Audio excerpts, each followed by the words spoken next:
Please note that in this recording, some of the questions may be inaudible, but the Master's answers are audible and clear.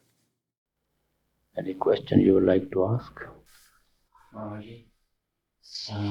During darshan, the disciples look at the Master and feel his love and peace. I was wondering at the same time what the Master is feeling and doing. You mean whether the Master is at peace or not at that time? No. As you look from disciple to disciple. I've not followed your question. Well, I personally feel your love and your power and light. I was wondering what you're feeling as you are looking at all the disciples. Same thing. Whether I have the same feeling what you have, but who gives that feeling? Feeling of love and peace, who gives to the disciple? From where does the disciple gets that feeling of love and peace in the presence of the Master?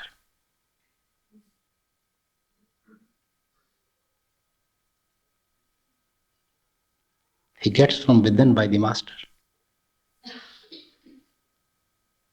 So question of Master not feeling at peace, at ease doesn't arise.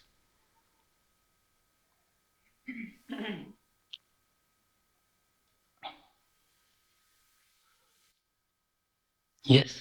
Yes, during meditation and during doing the Simran, there is a slight pressure in between the eyebrows. Is that due to any strain one is doing, or I feel it's pleasant. I think it's pleasant, but in some books I've read that one should not put any pressure or anything. You see, I'll just explain to you, I follow your question. Some sort of insignificant pressure will always be there. But it won't be very straining. But we should not try to physically invert our eyes within and try to find something within. That pressure is not right. That will ultimately can damage eyes. But some sort of sensation, call it, or some sort of pressure, I can't call the word pressure, but something is always there. You feel at the eye center when you are doing meditation.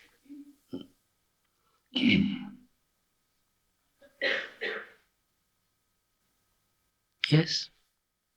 Master, about seva, sometimes we'd like to do a particular seva and we're not maybe given the opportunity. And other times maybe we see people who are doing seva and our mind becomes jealous or envious that we may have that particular seva. Is there anything that you can tell us about how we should think about seva and what seva should be to us? Well, sister, object of seva is to please another person whom we are serving. To please another person for whom we are serving. That is seva. We don't do it for our ego, for our mental satisfaction, for our showing that I am superior, but just to please another person. If you are serving some organization, you have to work in a way that you please that organization, that please that person. So whatever seva he gives, try to adjust to that. Because when we think that little authority is attached to that particular type of seva, we always like to have it. Because we are anxious for the authority, not for the seva. If any privileges is attached to any seva, any authority is attached to any seva, any inflating of ego is attached to any seva, we always rush for that seva, that particular job. That is no seva at all. That we are trying to satisfy our ego, our sense of authority, sense of bossing. Seva is to eliminate ego and to please another person for whom we are working. That is seva.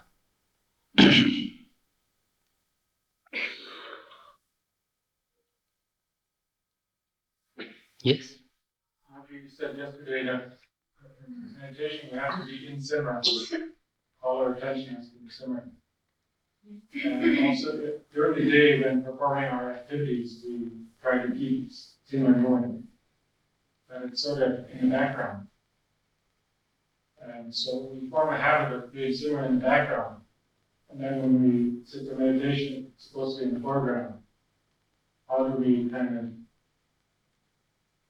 keep it from conflicting? What is conflicting? So in the daytime we...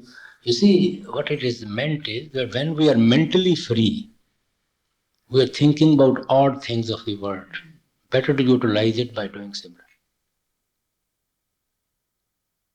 Rather than torturing ourselves either about our past or worrying about our future or thinking ill of others. So better to utilize that time by doing Simran. And at the time of when we proper sitting, we give to meditation, of course, we have to do Simran.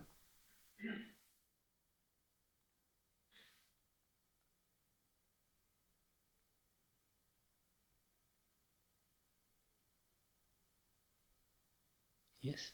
Can you explain why the mind has this negative tendency? Why the mind? Has such negative tendencies? Because it's the agent of a negative power. It's the agent of call. And the object of call is to keep tied down the souls to the creation. And this represents the call within us. So its natural tendency has to be negative.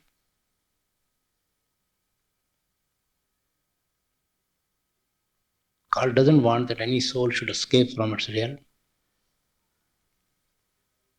So mind keeps us tied down to the creation.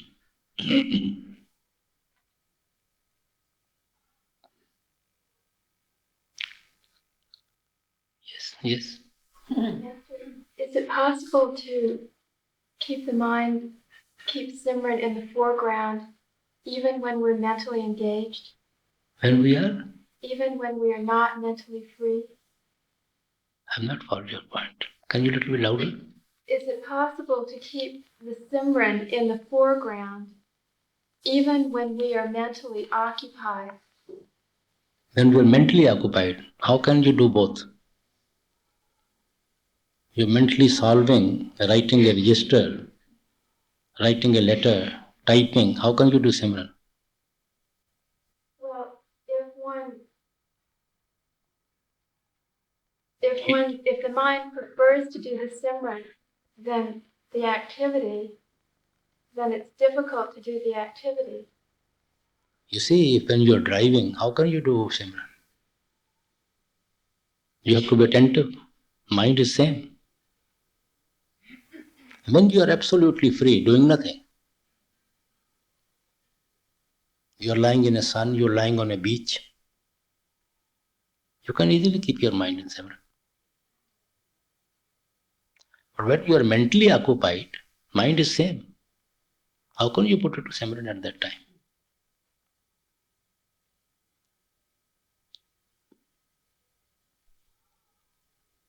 Yes. You're seeing that we must only do Simran with all our attention. We mustn't do Simran ever.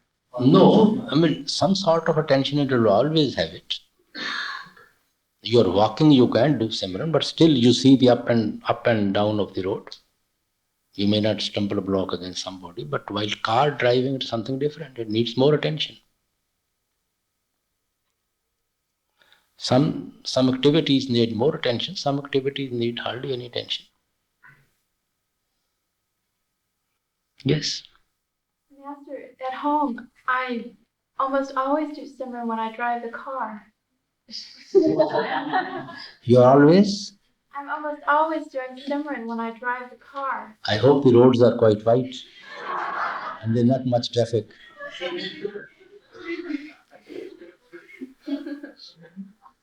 In India, probably it's not practical.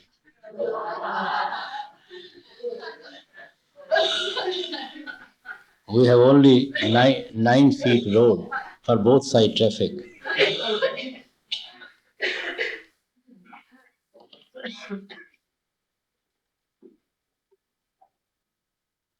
Would you like to be read anything particular, or we leave it to Professor? Master, there are doctors in America who treat patients by having them visualize the sick part of their body, and through that imagery or visualization, for example, thinking that that part will get better, healing occurs. Does that run counter to our spiritual path? Well, no. If you are a patient, I don't mind. You can get yourself treated, provided you get treated. As a Satsangi doctor, is that okay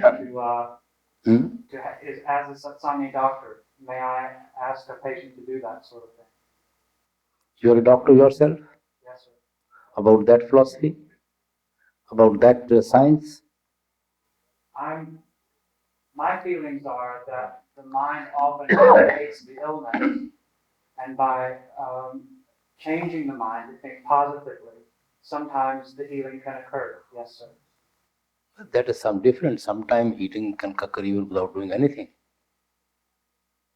Healing is a natural process. Healing can occur even without our doing anything at all.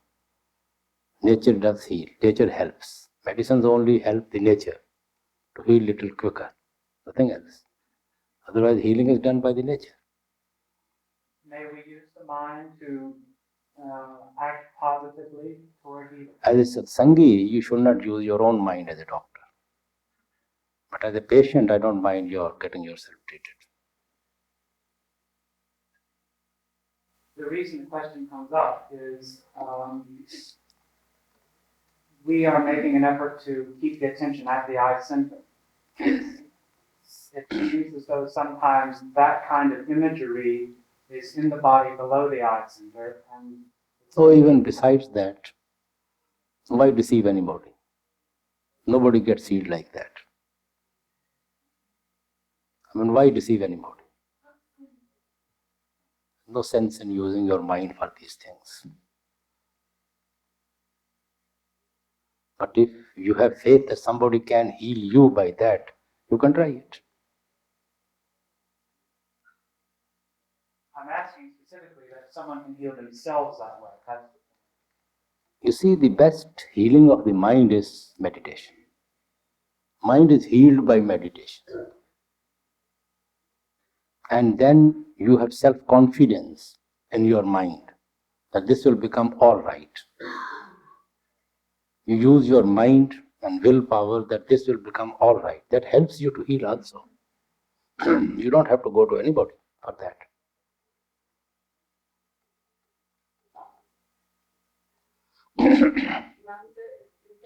Christ meant when he said, physician, heal thyself? What did Christ mean when he said, physician, heal thyself? Actually, I don't know whether he is referring to the actual physicians or to the priestly class. Because they can talk like that also. Because priestly class are also just physician healing the wholes. Healing our souls. So he may be referring to them, physicians heal thyself. Guru Nanak also has said, and so many people blind needing it blind in another world. It may not be referring to the physicians. Yes. To that extent, the Christians, they are training the patients to think positively about their own. That is all right. Patients start thinking positive is all right. But if you treat a patient with your mind, that is not right. Patient is all right. He should have a self-will power. His mental willpower should be strong so that he can face the illness. And that helps in the healing, definitely. Because mostly our sickness is in the mind. So it's not just teaching them how to do this, how to use their own minds, then that is all right. Yes, there's no harm. Meditation is nothing but teaching the mind. Meditation is nothing but teaching the mind. Yes. Suicide predestined. Is suicide predestined? Well, it can be predestined also. and can be a new seed too. In any way, in both ways it's bad.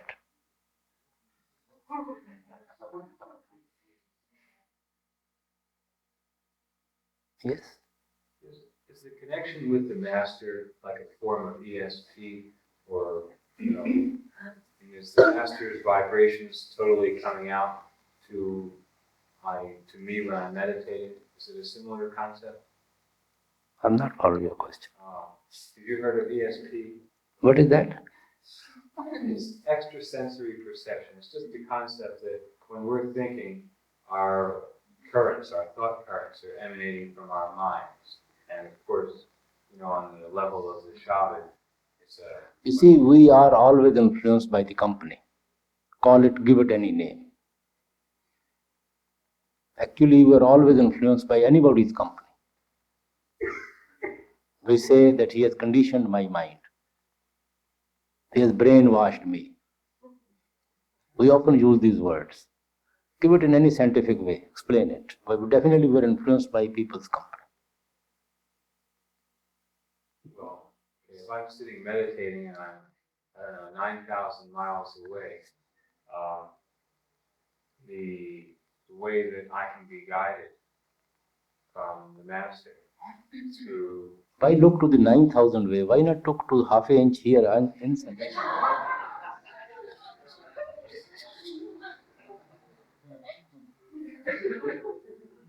Master is not that you have to reach him by 9,000 miles. He's right within you. Reach him within. How does he get there? By meditation. Yes. May I ask another old question? Yes, please. Somewhere in a book I read some time ago that we should aim to keep our Simran continuous, even throughout the day, non-stop, even when we're attending to our worldly activities or talking to people, eating, taking a bath, whatever, and sleeping even. Simran should be almost subconscious, automatic. This is something we should strive for. The idea behind is that attitude of the mind should be towards the meditation whenever it gets an opportunity. Don't take it literally. The attitude of the mind should always be towards Simran.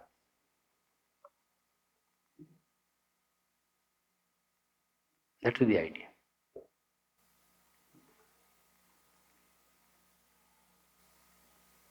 Yes? To ask about, you always say when there is a will, there is a way, and that is a little bit puzzling, because sometimes we hear there is no free will, and sometimes we hear that where there is a free will, where there is a will, there is a way, and there is also talking of willpower being power of will. So if the question is, that if somebody stands in front of a temptation, and he's got the signal that he is in dangerous areas, or he's got a warning from his conscience that he should just beware, then how will he reach out to be able to resist the temptation? Brother, I don't understand your question, but the idea is where there's a will, there's a way. The idea is when we are determined to achieve anything, then we do our best to determine it, to achieve it. That is the idea, where there is a will, there is a way.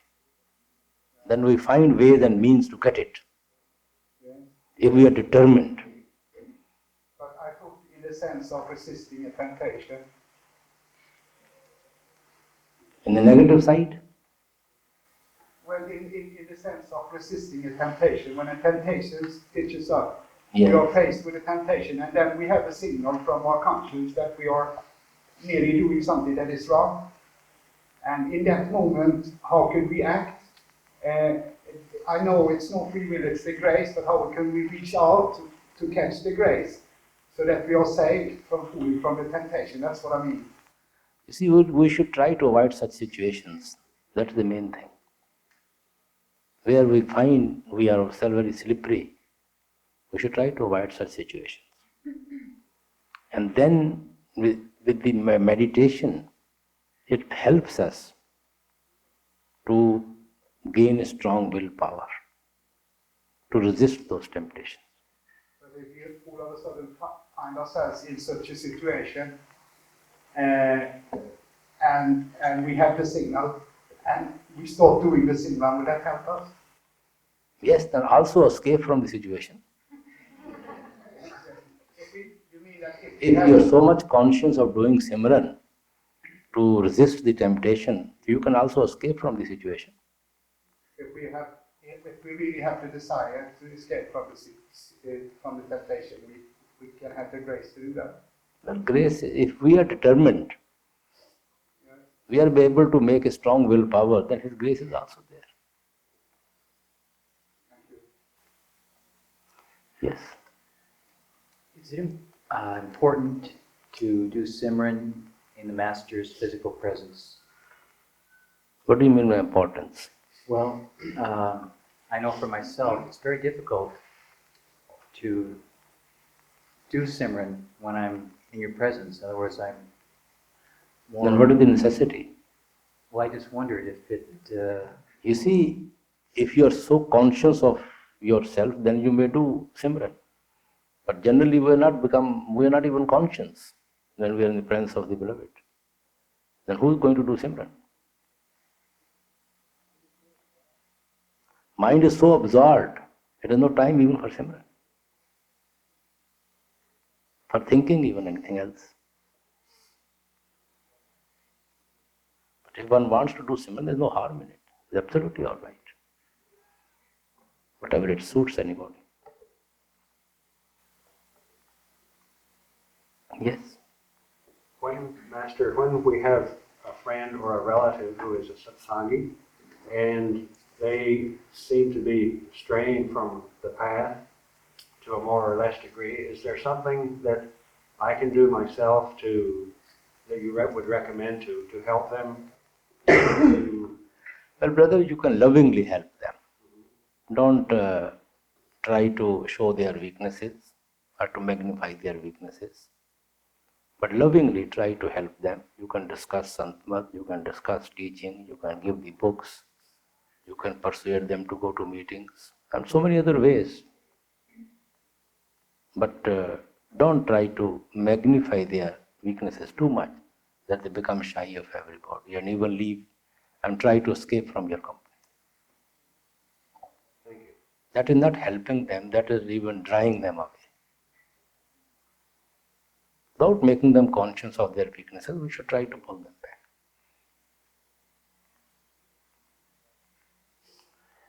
Christ has given a very beautiful parable on this, but you saw it.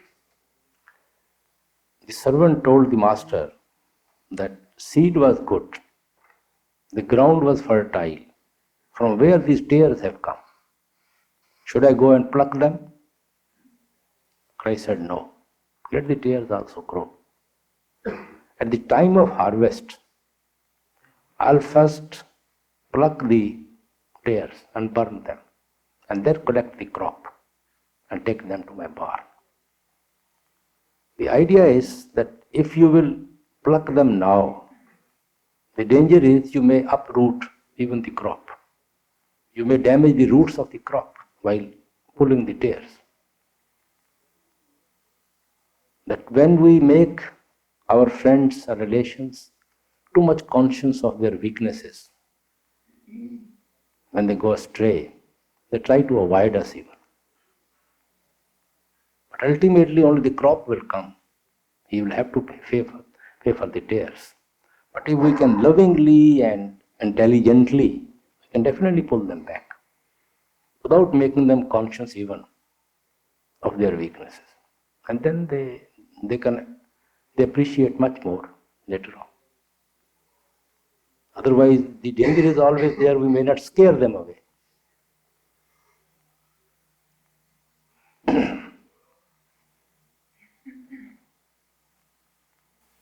Yes. Master, if one forgot to have you bless the bundle of goodies that was brought into your presence, can one assume that they are blessed simply by being in your presence? Pardon? If during final interview, the bundle of goodies that one brought, if one totally forgot... What is your concept of blessed? To be in your presence is to be blessed. Well, if you think it is blessed, then it is blessed. You see, it should remind you of the master, the teaching, the foundation, the meditation. Then it is sense of bringing it. Otherwise, it has no medicine, miracle in that. No other effect in that.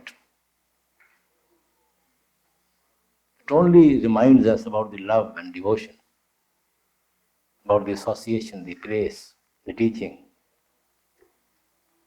And that does its work.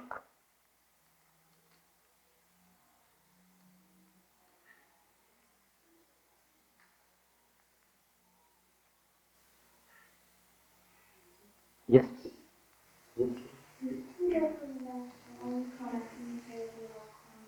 Pardon? Is true love for the Master only connected to pay all our karma? You see, what is true love? True love is only in the soul for the Father. And that can only shine when the soul leaves the association of the mind. Now there is a shadow over the soul of the mind, of the karmas, of the senses. So the soul doesn't shine in its entire entity, full. So when all coverings are removed, then the soul shines. Then automatically it is being pulled by its object, by its love. That is true love. Needle is always attracted by the magnet. Needle is in love with the magnet. You leave the needle to itself, it will run to the magnet. But if you put a lot of weight over the needle, it becomes helpless. Love is still there in the needle. Needle is anxious, restless towards the magnet, but it is helpless. True love is now under the weight. Then it is free from any weight. That is why every soul is yearning to become one with the Father. There is an inclination in every soul towards the Lord. Because that love reflects even through those big layers of mind and karma within us. It is dominated very strongly by senses and mind. But still the love is so great in the soul for the Lord that it reflects through that. But to a limited way, but helpless. And that little reflection which we have, that is taking us to saints, to churches, to read holy books, to go to the, run after the mystics and all that, because we want to go to Father. And true love will only be when the soul becomes whole. And all coverings are removed from the soul. Then you can say it's a true love. That is the only way. That's the only way.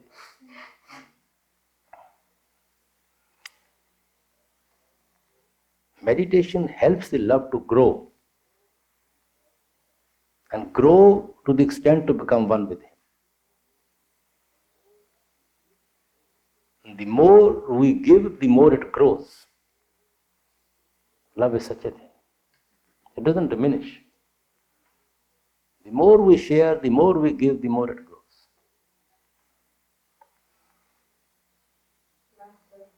Meditation helps, but being in the presence of the Master also helps greatly, doesn't it? Well, it influences us, definitely, to attend to meditation. Presence of the Master, it should at least influence us towards meditation.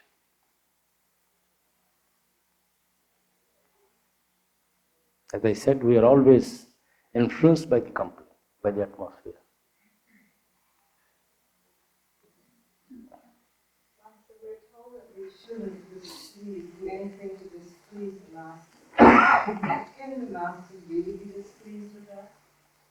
What is your definition of displeased? Slightly annoyed. Hmm? Slightly annoyed.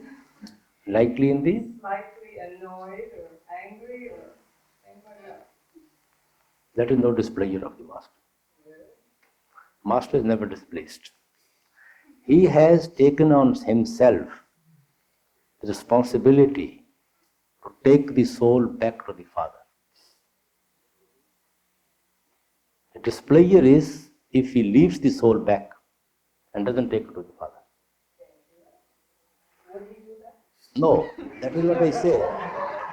That is what I say. Since he won't do it, so question of displeasure doesn't arise.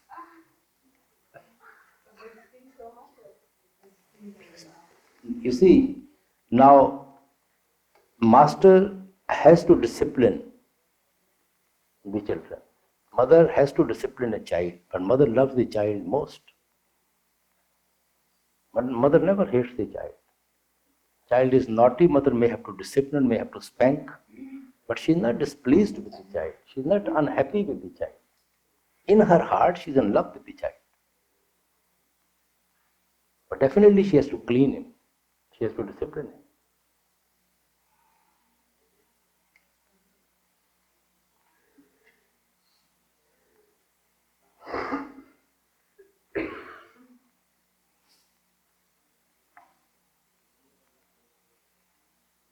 Any other leftover question, please? Master, could you explain what is meant by purity of heart? Purity of heart? Yeah. Well, sister, as I just said, when there is no covering on the soul, and then we have the purity of the heart. As long as the shadow of the mind is there, shadow of the senses or karmas are there, to some extent it is not pure. Absolute pure it can be when there is no covering over the soul. Then our heart is absolutely pure.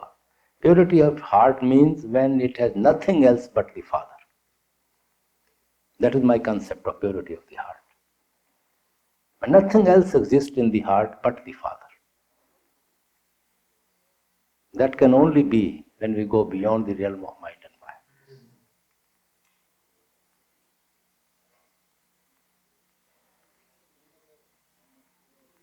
Now, no matter how much pure we may become, but traces will always be there, shadow will always be there to some extent. Of the children, of the country, of the wealth, of the property, of this and that. No matter how much you withdraw, how much you detach, being in the flesh, some sort of shadow reflection will always be there on the mind.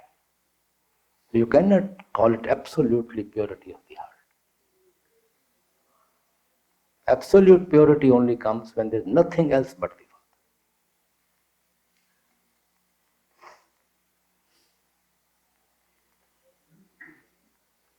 Even the attachment to the flesh is also a shadow on the purity, to which we are all, to our own body.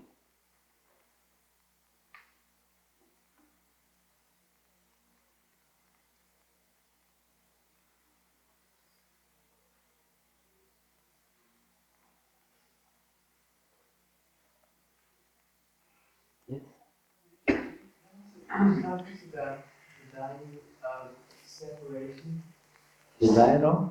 The value for a disciple for separation of the disciple and the master. You see, Christ said, it is expedient for you that, expedient probably for you that I go, I leave you. The idea is that separation has created, we are in love with the Master and we can't live without him. We want to be with him. Now, since physically we cannot be with him and we have been separated by circumstances, then to be with him, what is the second alternative? To find him within. If we turn our tendency within to search him, tend our attention to the meditation in order to seek him within, then that separation definitely helps. If that separation makes us forget about the master, takes us away to the senses, to the world, worldly ambition, worldly object, then that separation doesn't help at all. This is in the way in which we have to look. If the love is intense and we are detached from everything else and we cannot find him out, then we have to seek him within. There's no other way. Christ said, you know the path, you know the way. And then it is helpful. Then we get everlasting association with the Master, internal association with the Master.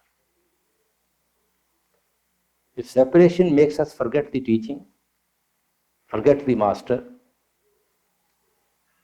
and puts us away from the path, then separation doesn't help.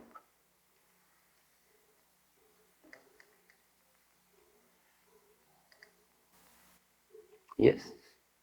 Maharaji, sometimes at home, people that have seen a picture of my master, they wonder if the master is a Sikh. And sometimes I don't know what to say, because Sikhism is more of a religion and Satman is more of a just beyond religion. So what should we say? I kind of don't understand about Sikhism and Satman. Follow my point? I don't know your point. You see, some form he has to. Which form we prefer? Some master has to have some form.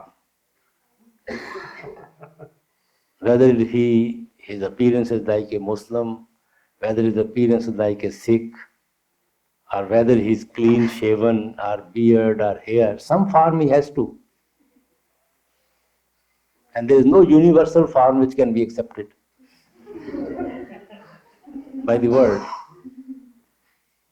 So we have not to look these forms. We have to look for the Master. So if someone says, is he a Sikh, we should just say, no. You see, when you go to a college, I'll just give you a little example. When you go to a college, you go to a professor to learn, to get the knowledge from him. You don't look to him whether he is a Sikh or a Hindu or a Muslim or a Christian, or economically very sound or poor. You don't look to all those things at all. You're not conscious of his caste or anything, of his country. You are only conscious to get knowledge from the professor. That is your object of going to the professor. So if we go for the knowledge, we'll get from the professor. If we have to judge him from the outside, he should belong to my community, he should belong to my country, he should belong to my province, he should belong to my city and my traditional religion, then we're not interested in knowledge. Then we're interested in something else. And the same concept we go to the Master, to get that internal knowledge.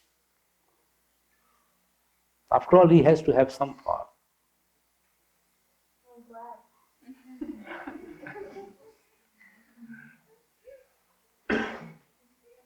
Yes?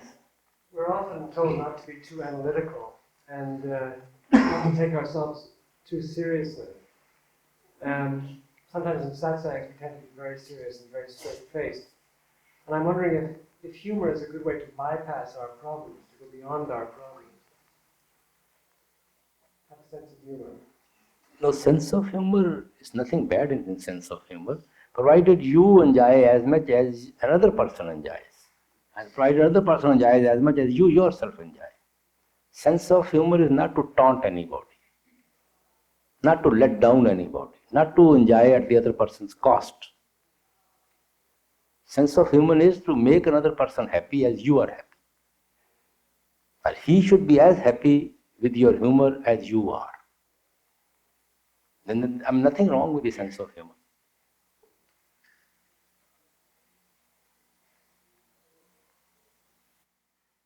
And it's better than the swollen faces. Is laughter a spiritual thing? What? Is laughter a spiritual No, thing? I won't call it a spiritual thing. Certainly not. All these comedians are not spiritual.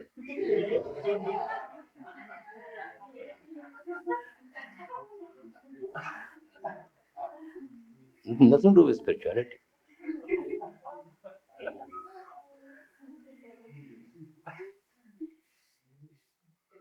Very good with the nerves, no,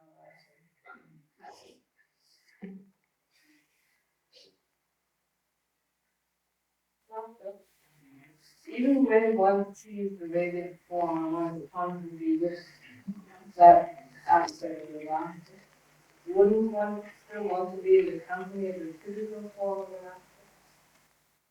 They'll try it, know it, first experience the radiant form and then see it. These things you can't discuss. You experience and you feel. Well, I don't even know what I'm seeing if I'm seeing it, whether it's real or not. Yes. Maharaji, recently in a discussion about the relationship between a husband and wife, you remarked that the husband and wife go together. I took that to mean that it involved the husband and wife's spiritual progress is linked to each other. Could you elaborate on that, please? I didn't say that they go together, I said that they should go together. Because they hardly go together. It is helpful if they go together, it is helpful for spiritual progress for each other. But their spiritual progress is individual. It is not on the relationship of a marriage. That is on the individual relationship. But it is a great help to each other if they both are satsangis and help each other for meditation.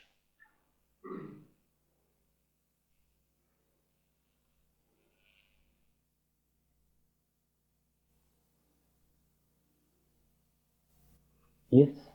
There are some astrologers that does kind of dissection or putting up the person into certain patterns which he has and certain qualities which he has, and that he by necessity has to fit into these patterns. But my question is it possible to transcend this to Simran? Transcend what? Transcend all these patterns that one is meant to be like that with this or the other. They put you in the pattern or they only try to know your pattern? No, they put me in the pattern, say you were like this, and I don't react like that. And then I say it's because I've been doing a lot of sin. No, it's wrong. Is it wrong? Absolutely wrong. At the most, this may be possible to know your destiny, what's in store for you. Yeah. But they cannot change the destiny. No. But I think I've not really understood this point. But they want me to be and behave in a certain pattern because, and react in a certain way. Because I have this and that and the other aspects or whatever, because I'm just in movies, I don't know anything about astrology. But that's what they say. And I said, it might be that I was born with these qualities, but of course one evolves and develops. It wants to meditation. You can't change it. I can't change it. You can't change it. Neither they can change it. That's all destined. They can only predict your destiny to some extent. General, broader. I tried to analyze my personality and it wasn't fitting with it. So it means it's wrong. Then it's wrong. Yes. You don't have to fit in with them. They have to predict the right thing. Yes.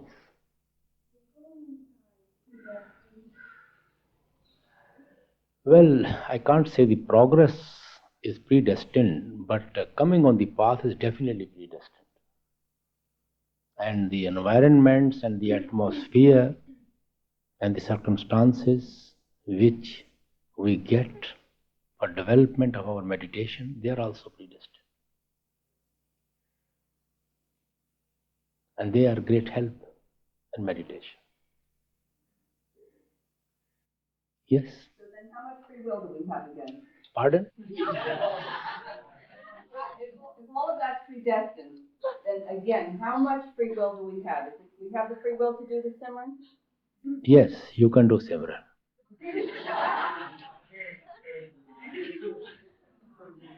If you have honest attention, then you can do it. If you want justification not to do it, you can find it easily. You can say it's not in my destiny. You see,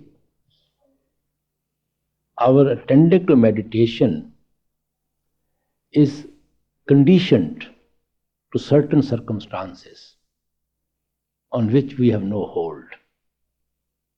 Our birth, our bringing up, our environment, our atmosphere, many circumstances which are very essential for us to build our meditation. And none of them is in our hand. When we get all that opportunity, then automatically we feel like attending to meditation and we do it. What about, even for some of us, we have the best circumstances here at the Dera, and it's still difficult. Circumstances are difficult in Dera to live? The circumstances are the best. I mean, I would say that the Dera is the best possible place. But Then, some of us still find it difficult to do meditation. yes, it's excused by of the mind. It doesn't want to sit. It is not in the habit of even sitting at one place still, all alone even in a room. So it's just excused by the mind.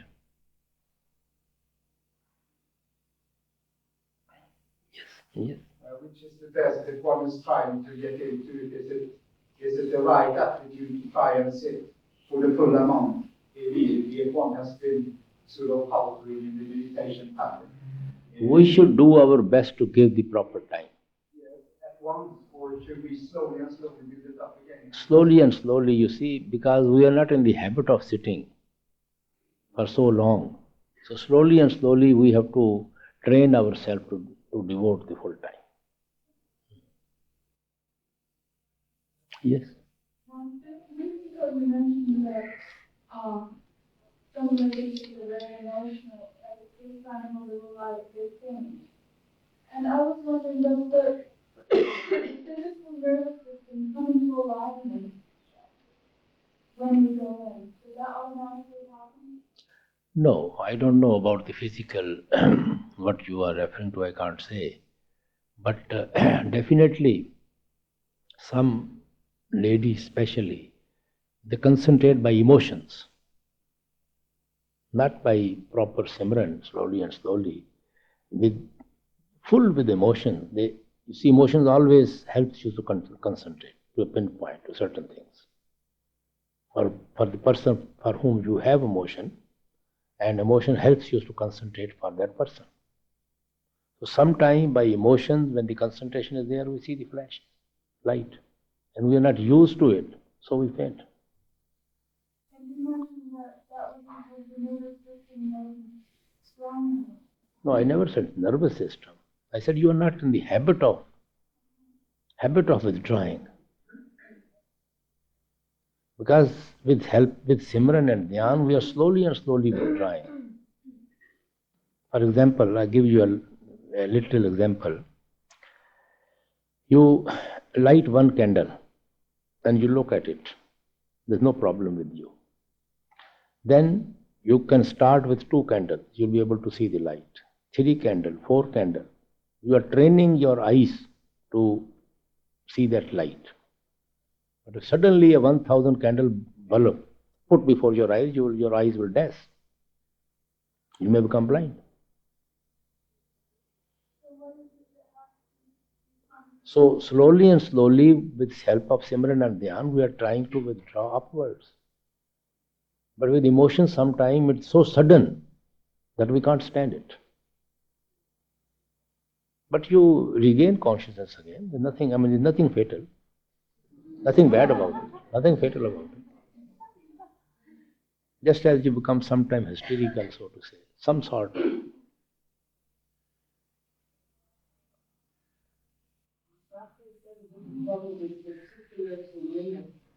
I read a book in the Bible with the woman's passion is 8 times higher than a man.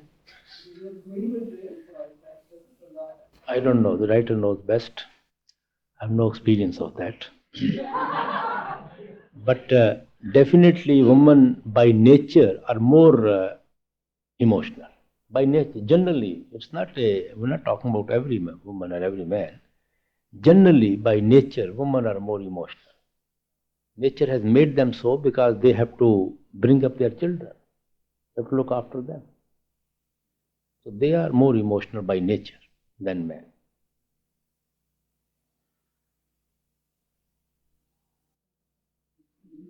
Yes, please.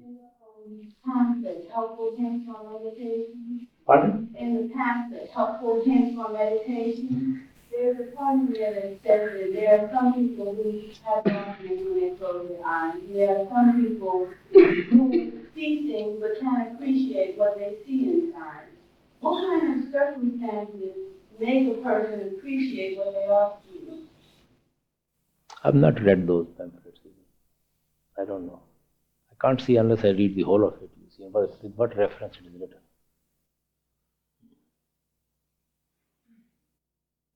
Yes. Well, sometimes when I meditate, sit down to meditate, an hour and a half seems like 5 minutes. Pardon? Sometimes when I sit down and meditate, an hour and a half seems like 5 minutes.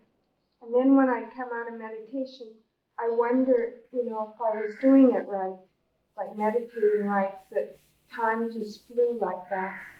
Is that just the mind? I don't understand your question, sister. I'm sorry. Just continue meditation.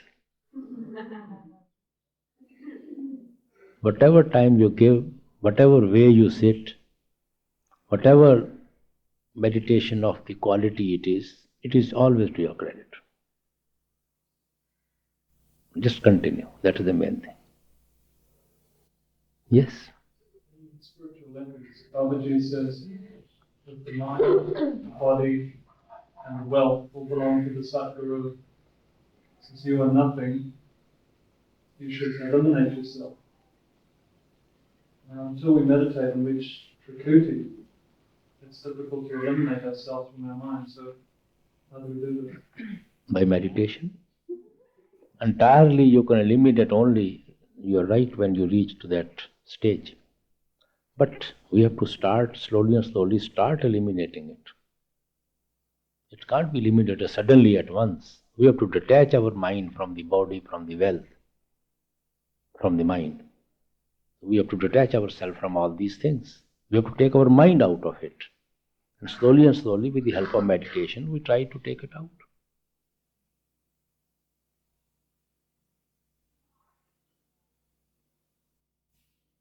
Yes. Don't we need a certain amount of ego to function on this plane of existence?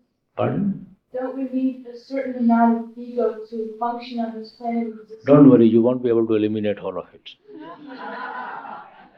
You will be able to function absolute properly. That is what I said that day, that no matter how pure our mind is, pure our heart is, some sort of shadow is always on the mind, as long as we are in the flesh. Otherwise it is difficult to function in the body. That is what I explained that day. Some sort of shadow of the mind, in spite of its best being pure, will always remain over it as long as it is in the body. And that is little essential also for us to function here.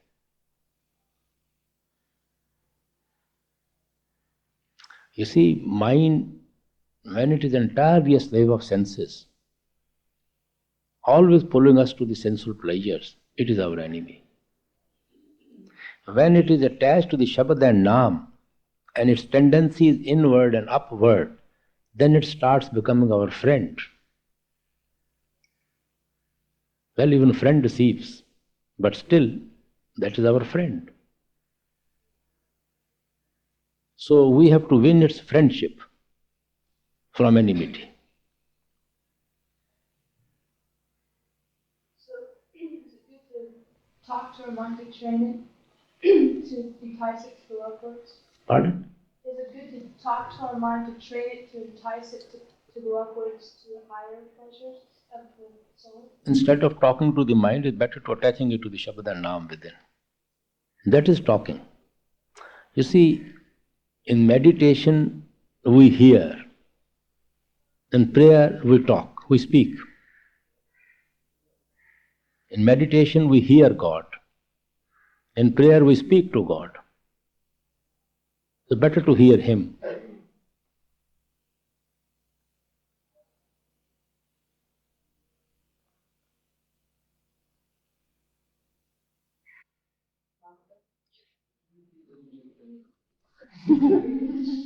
What?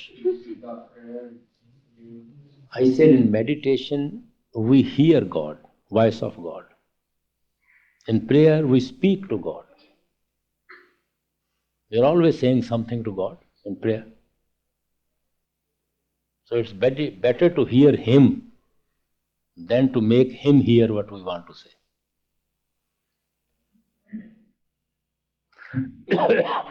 Yes. Pardon? We're talking to our minds and Mm-hmm. what will you hear? Well, he may not be interested to hear you, but definitely he hears. Absolutely he hears us. Yes. Master, yesterday I asked you about the metaphors in Satmani, and you said that they're, reincarnation and karma, and the term father was not a metaphor. In Radhaswami teachings by Professor Puri, he did mention that some things are spoken of in a metaphoric term, and I don't know if I missed it or if he did say specifically what things were metaphors. Could you say something about I can't say unless the book is before me. He must have described all that, what he means. Read that book thoroughly. You see, what I was trying to explain to you, if this reincarnation theory and transmigration of theory, soul of the theory is bothering you, and you're understanding the Santmat, for the time being you can set it aside and attend to meditation. Both these theory automatically will become clear to you by meditation. You don't have to be convinced by these two theories in order to start your meditation. But meditation will automatically convince you with all this. That's what I was trying to explain. They are not hindrance. You are not believing in transmigration of the soul and that karma theory. I mean, you see, it may not be a hindrance in your way for progress, but you must attend to meditation.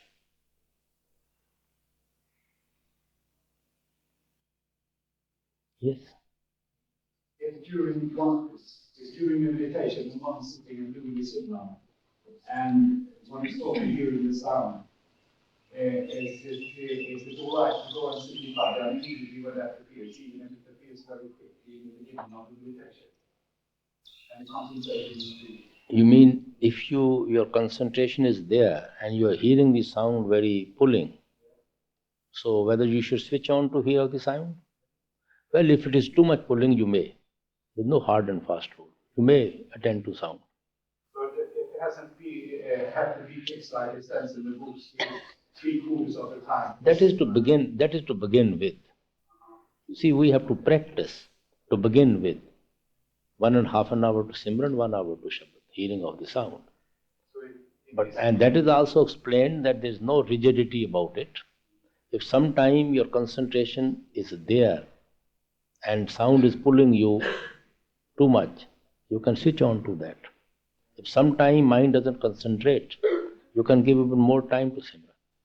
And if one is sitting with slowly increase, even though also. Yes, slowly and slowly, in every sitting. But in every sitting, there should be first Simran, then hearing of the sound. while we're here and we have so much of your darshan, we see for approximately 3 hours.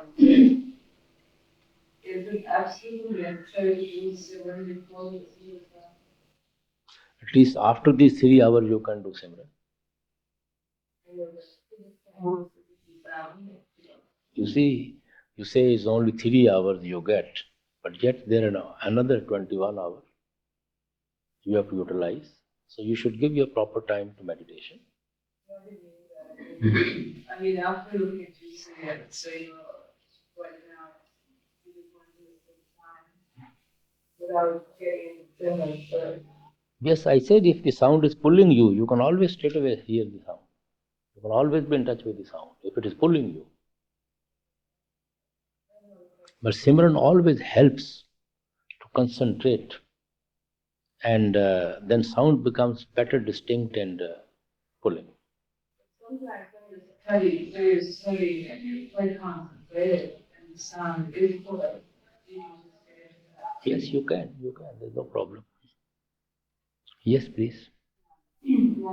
There's one point that's not clear in my mind, which probably isn't, but if we have no attachments or desires at the time of death, can any attachments from the previous life raise back then, even if we have none? You mean if there is attachment not of this life or some... Yes, sister, definitely. You see, attachment means karmas. We are all attached to the karmas which we have committed in the past lives. They are all our attachments. And unless we clear all those karmas, soul cannot escape from the realm of Kal. So meditation actually is meant for previous karmas, which we have done in the past life. The main object of meditation is to clear the store of karmas. And it helps to go through your destiny. And it helps you not to sow any new seed, to come back to the creation. The main purpose of meditation is to clear the store of karma. And there are so many attachments, so many type of karmas and all that, you see. Yes. Is it possible to pay off the karmas in our dreams? Well, to some extent, sometimes. Yes. Master, would it displease the Master for a Satsangi doctor to prescribe a medicine that is of animal origin when no other alternatives? Well, if there is no alternative, then there is no harm. But if there is an alternative, then you should definitely try to make use of that alternative. If the best drug is of animal origin, but a lesser drug is not, choose the lesser drug? Well, then you use your discretion. Is it of... But the patient should always be warned what you are giving. If you still prefer the other one, then you should not insist on your own. You have to take confidence, you should the patient who has to take the medicine. The lack of there's no silver hole in the bed of times. Dr. generally dispute his judge or his drugs. Yes, there are. They are not aware of the better alternatives. I don't know. I can't say about these things. Anyway, yes. Was that even Apply to? Apply to? Homeopathic? Yes. Yes, you can take homeopathic medicine. There's nothing much in it. No, that's what I mean. No, yes, you can take it. Exactly. Do you mean by sowing a new seed? You see, we definitely sow new seeds also. Karmas leads us to do more karmas. You see, sometimes karmas leads us to do more karma of previous births.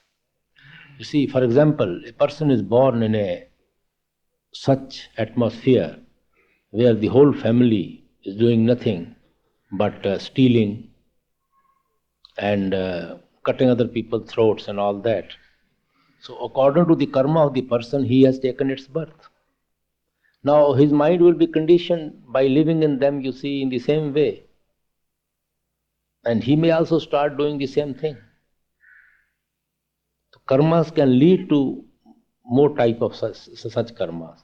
So we have a conditioned free will, that's what I say, limited free will, not absolute free will. So we can definitely sow new seeds. What is that planning people under those terrible conditions? I know that none of us. We have to clear those karmas in any way, whether after taking a birth, whether by meditation, but nobody can escape without clearing all the karmas. We have to account for what is due to Caesar. All karmas have to be cleared before we can escape. Yes? Does that apply even if somebody by cognitive circumstances is forced into something that is seemingly a bad act? We are always forced us to, you see, we are always forced for bad acts. My mind forces us to do bad acts. Is that due to previous karma? Maybe previous karma, maybe new seeds. Maybe new seeds. It's very difficult to know what is previous karma and what is the new seed. So every karma what we do, we should think that I am going to sow a new seed.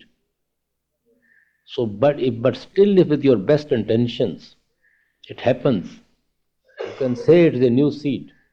You can say it's your destiny, but still it can be a new seed. You cannot be sure. We have to stand even if I can't see it as such.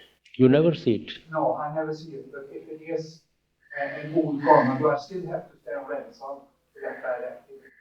For all karmas, unless all karmas are cleared, no soul can escape. Unless all karmas are cleared.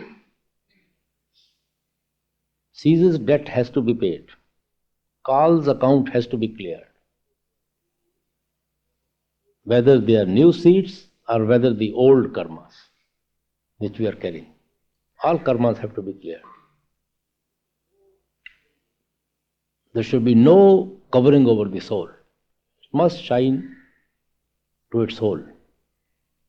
No covering, no shadow even, before it can escape.